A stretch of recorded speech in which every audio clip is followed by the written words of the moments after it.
महाराष्ट्र में शिंदे ठाकरे विवाद को लेकर के सुप्रीम कोर्ट में सुनवाई पूरी हो गई है। सुप्रीम कोर्ट ने इस मामले में अपना फैसला सुरक्षित कर लिया।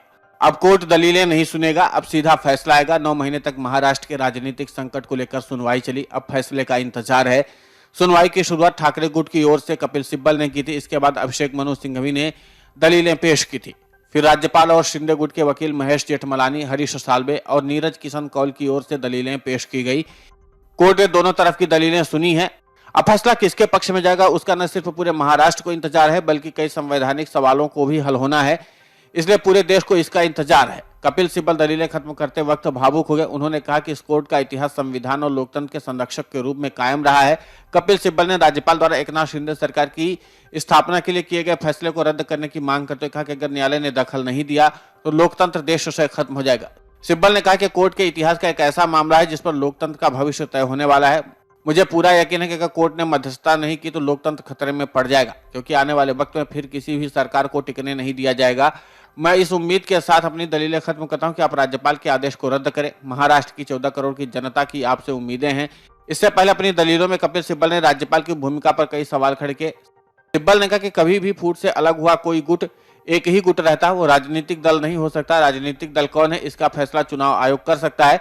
राजनीतिक दल के चुनाव चिन्ह पर ही विधायक चुने जाते हैं। विधानमंडल में राजनीतिक दल की अहमियत सबसे ज्यादा है, लेकिन जब तक चुनाव आयोग ने शिंदे गुट को राजनीतिक दल के तौर पर मान्यता नहीं दी थी, तब राज्यपाल ने किस आधार पर शिंदे गुट को बहुमत साबित करने का मौका दिया। राज्यपाल ने मनमाने तौर पर 34 विधायकों को असली शिवसेना मान लिया।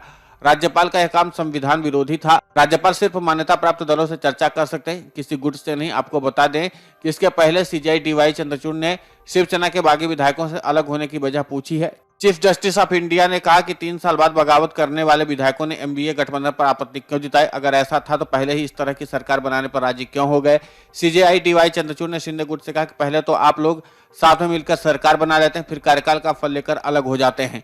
आखिरकार किसी न किसी को तो इसका जवाब देना ही होगा। सीजेआई ने कहा कि अगर चुनाव होने के 1 महीने बाद ये चीजें देखने को मिलती तो बात समझ में आती है, लेकिन 3 साल तक आप सरकार के साथ ही रहते हैं और अचानक एक ही दिन में ऐसा क्या हो जाता है कि 34 लोगों का ये गुट कहने लगता है कि पार्टी और सरकार में असंतोष है।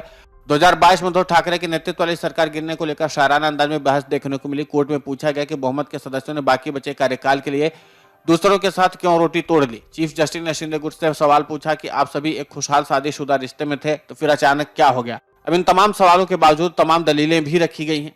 बावजूद इसके कोर्ट ने फैसला अपना सुरक्षित रख लिया है। अब देखना दिलचस्प होगा कि फैसला किसके पक्ष में जाएगा। अगर यह फैसला उद्धव के पक्ष में जाता है तो फिर शिंदे गुट के लिए मुश्किलें बढ़ जाएंगी और उनकी सरकार तो जाएगी ही।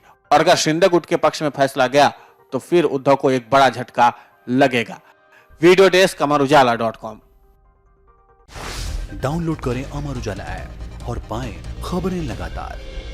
अगर आप ये वीडियो YouTube पर देख रहे हैं तो हमारे चैनल को सब्सक्राइब करें और बेल आइकन को दबाना ना भूलें। अगर आप Facebook पर ये वीडियो देख रहे हैं तो हमारे पेज को लाइक करें।